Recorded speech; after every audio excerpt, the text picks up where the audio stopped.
Good morning, adventurers. I'm Megan with Blue Mermaid Travel, and I am here with your weekly Walt Disney World and Universal Studios Florida update for the week of June the 11th, 2018. My kids are at VBS this week, so I'm trying to get this in before I have to go pick them up. So let's hope I don't mess up and have to start over again. So let's start with Universal Studios as usual.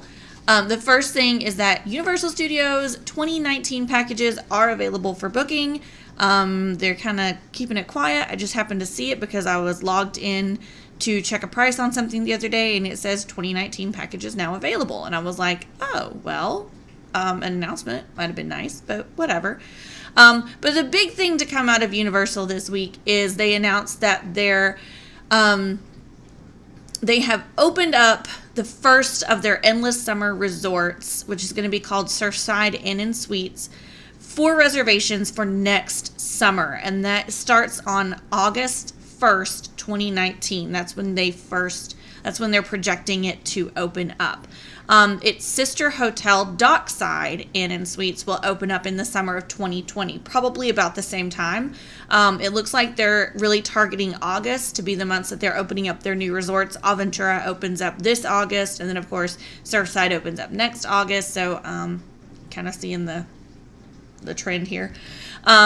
So these two resorts are going to be Universal's first value resorts. So currently Aventura and Cabana Bay are their prime value resorts, and then Sapphire Falls, Portofino Bay, not Royal Caribbean, I totally zoned out on the other one. Those are more their deluxe resort properties. But Surfside and Dockside are going to be their first foray into true value properties. And from what I've seen from the artist renderings and from the information they've given us so far, they look like they're going to be pretty nice value resorts. Their standard rooms are going to be 313 square feet and include 2 queen beds, so they'll sleep 4. And then their suites are going to be 440 square feet with 2 bedrooms. So one bedroom will have 1 queen bed and the other bedroom will have 2 queen beds. And then they'll have a kitchenette with like a table, and then a bathroom, only 1 bathroom, which has a separate bath and vanity area so that one person can be taking a shower or whatever while other people are getting ready and they're not like hogging the bathroom, so to speak. So let's talk about these value resorts compared to Disney's value resorts. And if you're not familiar with Disney's value resorts are the All-Star resorts, All-Star Sports, All-Star Music, and All-Star Movies, as well as Pop Century and Art of Animation. And Art of Animation is almost entirely all suites, but they do have some standard Little Mermaid rooms, is what they're called, because they're Little Mermaid themed. So the standard rooms at Surfside and Dockside are actually going to be bigger than the standard rooms that you find at Disney's value resorts. The value resort rooms, standard rooms at Disney are 260 to 277 square feet, and they typically only have full-size beds. So the room size of a Universal value resort is actually closer to the room size of a Disney moderate resort, because the moderate resort standard rooms at Disney's Caribbean Beach, Disney's Coronado Springs, Riverside, and French Quarter are all 314 square feet. And I think they all have queen size beds as well. So you're really getting a standard room that is closer to the size of a moderate size room at Disney. Now, the suites at Surfside are a little bit smaller than the suites that you find at the value properties at Disney. So there are a few suites at All Stars, and then of course Art of Animation, which is almost entirely all suites. Those run between 520 and 565 square feet, and they have 2 bathrooms, whereas the ones at Surfside are only 1 bathroom. Having said that, though, most of the family suites that you get in the value properties at Disney have 1 true bed, usually queen size, but I think I may have seen king as well. And then you have a pull-out sofa, or at like Art of Animation, it's like a Murphy bed that pulls down from the table area. And then you'll also have like chairs that convert to beds. Whereas at Surfside and Dockside, you're getting 3 proper queen size beds. And, depending on who you're traveling with, that may make a huge difference because, pull-out sofa beds are notoriously not comfortable no matter where you're staying.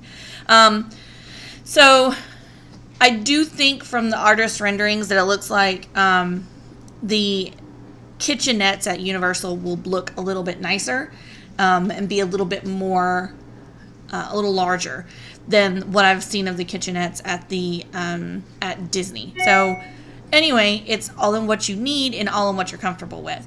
Now, what do you get when you stay at one of the Universal Value Resorts? Just like the Prime Value Resorts, Cabana Bay and Aventura, you don't get Universal Express Unlimited. Royal Pacific, that's what it's called. Sorry, I just remembered. If you want complimentary Universal Express Unlimited, you have to bump up to Royal Pacific or Portofino Bay or Hard Rock. Sapphire Falls also does not get Universal Express Unlimited. So, but you do get extra park hours, so you get to get in about an hour early at Volcano Bay, and usually at Universal Studios Florida. They don't often have extra park hours at Islands of Adventure, and when they do, the rides that are available there's very few. So usually the extra hours are reserved for Universal Studios, but every so often they'll open up Islands of Adventure. Okay, the other thing that Universal Studios announced this week is their Universal Orlando's Cinematic Celebration, which will debut later this summer at the Universal Studios Florida Lagoon, which if you've seen the park, there's kind of like a lagoon in the middle of the park, and then everything, all the attractions and stuff are around it.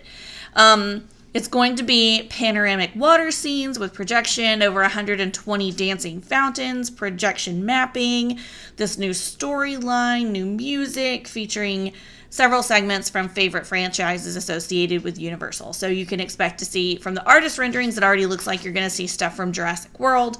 I would definitely expect to see Harry Potter, Despicable Me, Minions, probably Trolls. They may try to sneak some Marvel stuff in there. I don't know what the contract with Disney says they can and can't do. We'll see. Now, it's important to remember this is not replacing the nighttime lights at Hogwarts. That is all over at Islands of Adventure. This is going to be at Universal Studios. So, different park. It kind of reminds me of Fantasmic at Disney's Hollywood Studios. I would bet that it would be better than Fantasmic. Don't kill me. But we'll see. So that's it for the Universal announcements this week. Let's talk Disney. So last week I mentioned that Disney announced that minivans are going to become available to all Disney resorts. And this came with a few questions, and I've gotten some of the answers to those questions. So first of all, do they carry car seats? Yes, they do carry car seats. I don't know how many they carry, but they probably have at least one. And I don't know if that means they carry booster seats or if they're carrying like proper infant seats. That I don't know. So that would be something that if I were you and this was something that I wanted to know about, we would need to check out further. How much does it cost? It is a $25 flat fee each way. So it doesn't matter if you're driving from, Magic Kingdom all the way down to Disney Springs or, where you're going, it's $25 each way. Now, the thing that makes them kind of appealing to me is that if you take one of the minivans to Magic Kingdom, it drops you off where the buses drop off at. If you take another lift, so if you're not taking a minivan, if you take a lift, they do not drop you off at Magic Kingdom. They drop you off at the TTC, and then you have to either ride a bus the monorail or the boats over to Magic Kingdom. So this is kind of a big, like a nice perk that comes along with it, is that you get to go directly up to Magic Kingdom. You don't have to take that extra step of making, going from the TTC over to Magic Kingdom. You're there already. People are asking, where do you pick up? Obviously, if you're at one of the parks, it's going to pick you up like at the front of the park. Looks like at Magic Kingdom, it picks you up probably at the same place, around the same place it drops you off, so near the buses. And if you are ever wondering, there's always security at the front, and they're always very knowledgeable, or cast members who know where to send you. So it's not like you're not going to be able to find them. At the resorts, most of the time when I've seen people using them at the resorts, they just pick you up right out front. However, from what I understand, if you tell them, like if you're staying at Caribbean Beach, which has multiple buildings, they will pick you up at your building as long as you tell them which building that you're at. So you don't have to walk all the way to the front of the resort. If your building is all the way at the back of the resort, they will come around and pick you up there, from what I understand. So anyway, just something to kind of keep right there in the back of your mind. As a reminder, 2019 packages drop tomorrow. This is from January 1st through December 31st of 2019. I talked about them in last week's video, and I also did a separate Facebook Live about it. If you haven't seen it, I will link to that post in the description below so that you can go see it. It goes into a lot more detail about why you should go ahead and book your 2019 package now and not wait, even though it's very tempting to wait. But you know, it goes into details about why we should book now. And then the last thing that I think it's the last thing. Let me double check. Yes. No, not the last thing. Second to last thing. The next thing that Disney dropped this week has to do with food and wine. They've been kind of dropping little things here and there about food and wine, and it is coming up. It comes up, it's going to open in August. So, now's the time. But Epcot Signature Dining Experiences went on sale. These are like packages as part of Food and Wine Festival, and those opened up last Thursday, the 14th. These are signature dining events. So typically it's very nice. You want to be dressed a little bit nicer. It'd be the same as going and eating at trying to think what's a signature, like the Yachtsman, over at Yacht Club, which is a steakhouse. But they're really great add-ons if you're celebrating an anniversary, a birthday, if you just have a night out and you want to kind of really immerse yourself in the food and wine experience. These are kind of nice little things that you can add on. And some of these experiences are almost 3 hours long. Like, they're very, very lengthy. So let's talk about what those options are this year. So Mexican tequila lunch at La Hacienda de San Angel. I'm sure I pronounced that wrong. I'm sorry. It's in the Mexico Pavilion. Italian food, wine versus beer pairing at Via Napoli in Italy.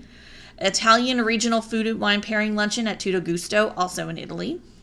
The Parisian breakfast at Chef de France in France. French family meal traditions at Monsieur Paul in France. The Parisian afternoon sandwiches, macarons, and bubbles at Monsieur Paul in France. The Hibachi Experience Iron Chef at Teppanyaki in Japan. Tokyo pairing at Tokyo Dining in Japan. And then the Mediterranean food and wine pairing at Spice Road Table in Morocco. So all of these have various price points. They're usually at a per person price point. So it might be, $60 a person or whatever. They do typically include gratuity and tax. So that's kind of a nice thing. Not every event is available on every day. So some of them have a lot of dates and some of them have very few. So it's just kind of whatever. So if that is something that you are interested in doing or adding on to your Disney package, contact us so that we can discuss the dates and times of availability and how much they cost. And one of my cats is trying to play with my computer cable right now. Okay, and then the last thing that Disney announced this week, cat, stop playing.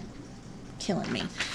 Did you know that you can golf at Disney? Disney has 4 golf courses, and they are doing some kind of extensive maintenance work on 2 of the 4 this summer. Stop killing me. Including enhancing their bunkers, improving drainage, adding new sand.